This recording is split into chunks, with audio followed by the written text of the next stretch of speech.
Sometimes we get this question, what were you thinking naming your podcast For the New Christian Intellectual? Aren't there some problems with that? It's kind of a long name. Christian Intellectual, doesn't that sound snobbish? So let me tell you what we were thinking. And one of the worst was, so you're calling yourselves the New Christian Intellectuals? Well, when have we gone around calling ourselves the New Christian Intellectuals? Actually, what the podcast name means is this is who it's for. So this is what our thought process was. Jacob Brunton and I agreed that we were going to name the project For the New Christian Intellectual in homage to an essay, and actually a book, by one of our favorite authors. A woman, an immigrant, Ayn Rand. And she has For the New Intellectual.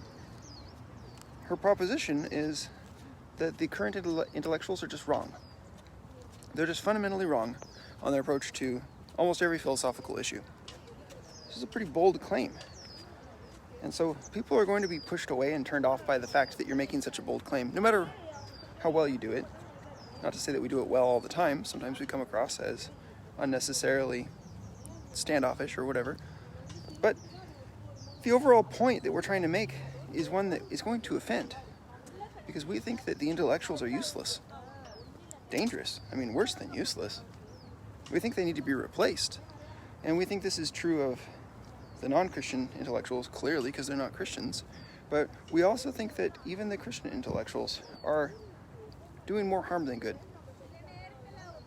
That's our proposition. And so we insert the word Christian into this title For the New Christian Intellectual to show that we are working largely within the framework of the same kind of ideas that Ayn Rand advocated. That would be laissez-faire capitalism, which is based on the idea of personal interest being a motivator for people, having a value orientation. She called it the virtue of selfishness, which is a very controversial title, but you get the idea. People ought to be concerned with those things that make their life successful. That's not a morally bad thing.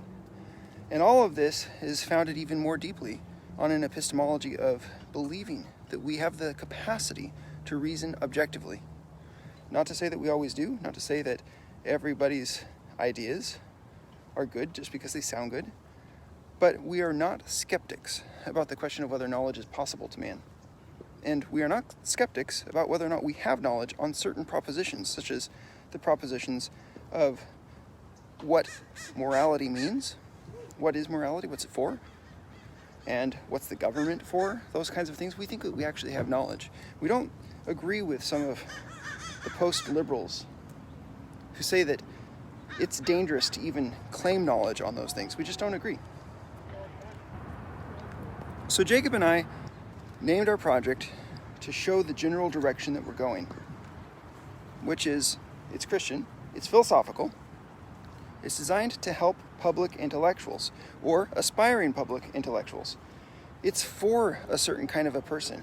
Now sure, does that set us up as making a claim that some would consider a boast? Sure. Some people would say, well, who are you to help out aspiring intellectuals? Well, someone has to.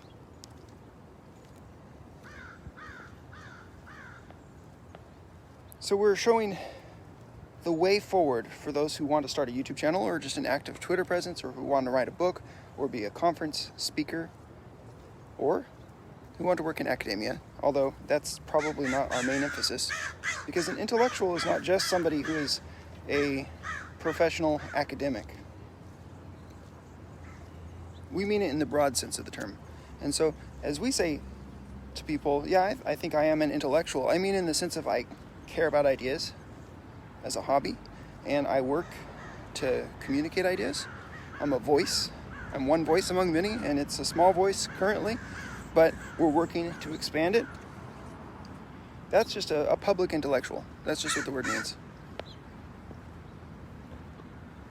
Now, I have found that there's a group of people that consider this idea of being a Christian intellectual off-putting, just by the very nature of the idea. Now, the fact that it's off-putting to those people, it comes as maybe a benefit, because it helps people very clearly figure out, just on first contact with our project, is this the kind of thing that I would be interested in or not? And the kind of person who immediately takes umbrage, well, we don't mind. we were telling people what we stood for. We were telling people whether this was for them, for the new Christian intellectual, or not.